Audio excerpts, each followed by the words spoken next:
Hi friends, నమస్తే. Welcome to Gauri blogs.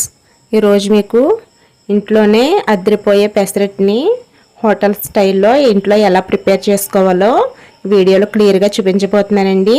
Step by step కొలతలతో ఈ వీడియోలో క్లియర్గా చూపించబోతున్నాను. దీని ప్రిపరేషన్ ఏంటో ఇప్పుడు చూసేద్దాం.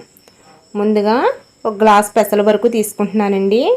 ఈ గ్లాస్ పెసల్ని శుభ్రం చేసుకుని పెట్టుకున్నాను. ఒక గ్లాస్ పెసల్ని వేసుకున్న తర్వాత ఒక చిన్న గ్లాస్ వరకు బియ్యం తీసుకుంటున్నానండి. మీకు కొలతలను బట్టి చూడాలంటే మనం పెసలు తీసుకున్నాం కదా, అందులో వేసుకుంటే అర గ్లాస్ వరకు వచ్చినాయండి. ఈ అర గ్లాస్ బియ్యాన్ని కూడా అందులో వేసుకోవచ్చు. మీకు కావాలంటే సపరేట్గా కూడా నానబెట్టుకోవచ్చు. నీళ్లు పోసుకుని శుభ్రంగా కడుక్కోండి. ఆ నీళ్లు పంపేసి మళ్ళీ మంచినీళ్ళని పోసుకుని ఓవర్ నైట్ అయితే నానబెట్టుకోవాలండి. ఈ వీడియోలో చూపిస్తున్నాం కదండి, ఇలాగైతే ఓవర్ నైట్ అయితే నానబెట్టుకోవాలి.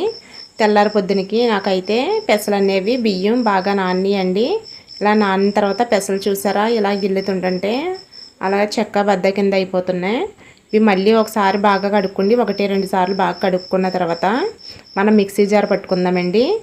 మిక్సీ జార్ తీసుకున్న తర్వాత మిక్సీ జార్లోకి ఈ పెసలన్నిటిని కూడా వేసేసుకోవచ్చు. ఇందులోని 1 ఇంచు వరకు పొట్టు తీసుకున్న అల్లం ముక్కను అయితే వేసుకుంటున్నానండి. ఆ తర్వాత 1 స్పూన్ వరకు ఉప్పు వేసుకుంటున్నాను. సాల్ట్ అయితే వేయట్లేదండి. ఆ తర్వాత 2-3 పచ్చిమిరపకాయలని ఇలా గిల్లుకుని వేసుకున్న తర్వాత ఈ పెసలన్నిటిని కూడా మనం మిక్సీ జార్ పట్టుకుందాం. ఇలా మిక్సీ జార్ పట్టుకున్న తర్వాత మనకు పిండి కన్సిస్టెన్సీ అనేది ఇలా ఉండాలండి. ఇలా థిక్ కన్సిస్టెన్సీలో ఉండాలి.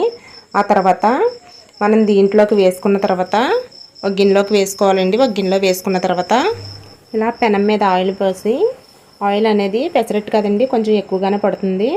ఒక గరిటె వరకు ఇలాగా పిండిని తీసుకుని ఇలా పలచగా అయితే వేసుకోవాలండి. ఇలా పలచగా వేసుకున్న తర్వాత కొంచెం ఉల్లిపాయ ముక్కలు, కొంచెం అల్లం ముక్కలు, కొంచెం పచ్చిమిర్చి ముక్కలు, కొద్దిగా జీలకర్రను అయితే వేసుకోవాలి. జీలకర్రను వేసుకున్న తర్వాత ఇలా జీలకర్రను అయితే వేసుకున్న తర్వాత మరి కాస్త ఆయిల్ అనేది పైన వేసుకోవాలండి. ఇలా పైన ఆయిల్ అనేది వేసుకోవడం వల్ల మనకి పెసరట్టు అనేది క్రిస్పీగా వస్తుంది. అంతేకాకుండా తినేటప్పుడు కూడా మంచి టేస్ట్ బాగుంటుందండి. మనకి పెసరట్టు అనేది బాగా కాలిన తర్వాత ప్లేట్లోకి తీసుకుని సర్వ్ చేసుకోవడమేనండి. ఇంతేనండి. హోటల్ స్టైల్లో మనం ఎప్పుడు కావాలంటే అప్పుడు ఇంట్లోనే ఈజీగా ఇలా పెసరట్టుని వేసేసుకోవచ్చు. ఇలా పెసరట్టుని ఇలా మనం ఎన్ని పెసరట్లు కావాలంటే అన్ని పెసరట్లని హోటల్ స్టైల్లో ఇంట్లోనే వేసుకుని ఎంజాయ్ చేయొచ్చండి. ఈ వీడియో కనుక మీకు నచ్చినట్లయితే లైక్ చేయండి, షేర్ చేయండి, మన ఛానల్ని సబ్స్క్రైబ్ చేసుకోండి. Thank you for watching.